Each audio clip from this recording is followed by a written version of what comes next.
Now, I know that journalists have to be unemotional and unmoved when we report what goes on in the country. But I seek your forgiveness tonight because I am not unemotional. I am not unmoved. I am one among the women of this country who leaves her office every day worried about whether or not she will reach home in one piece. Because it doesn't matter in this country how well you do, how hard you work, how well you distinguish yourself from everybody else. You will always be a piece of meat to be violated. I want to read out to you what has happened in the last 3 days. A class 10 student in a boarding school was allegedly gang raped by 4 other students. The school in question covered up the incident, transferred the boys who had raped this student, attempted to give her an abortion and threatened her not to tell anyone. A widow in Reveri was raped by 2 people who drugged her, dragged her into the fields of Haryana and then raped her. A minor girl was gang raped by minor boys. 4 boys between the age of 12 and 15 raped her. In our glorious national capital of New Delhi, a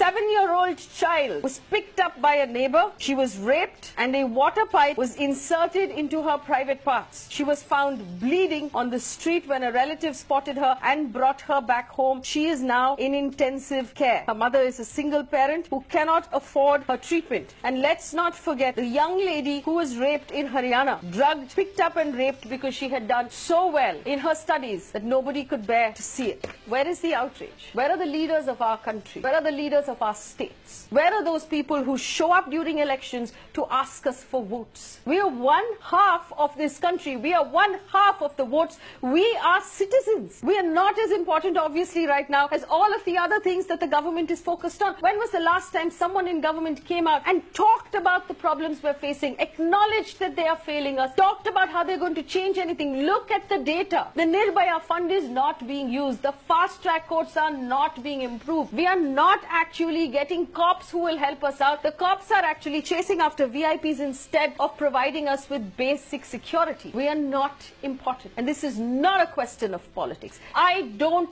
care which party you are from. If you are in charge, you better be doing your job. And if we are having to report these many rapes in one day, then you are not doing your job. I refuse to walk away from this with the answer that India is a sick country full of sick people who are constantly raping. India is a country where law and order has collapsed and you have abandoned the citizens of this country. This is not a woman's issue. This is not an issue about women. Every man watching today has a woman he loves, daughter, sister, mother, who's going to come back home from work and you don't know if she's going to reach home okay. Because your government, as much as mine, has not paid attention to the safety of women. This is as much your issue as it is my issue. Stand with us. And this is my appeal to the men of this country. Stand with us. When will you step up and stand with us? Why is it that only the women have to fight? Do you not care? Do you not have a daughter to worry about? Do you not have a wife to worry about? When will you stand with us? When will you make this an issue for both of us? To the good men of this country, break your silence today. We refuse to fight alone. We are not your betis. I am not your beti. I don't expect you to protect me because I'm your daughter. I expect you to protect me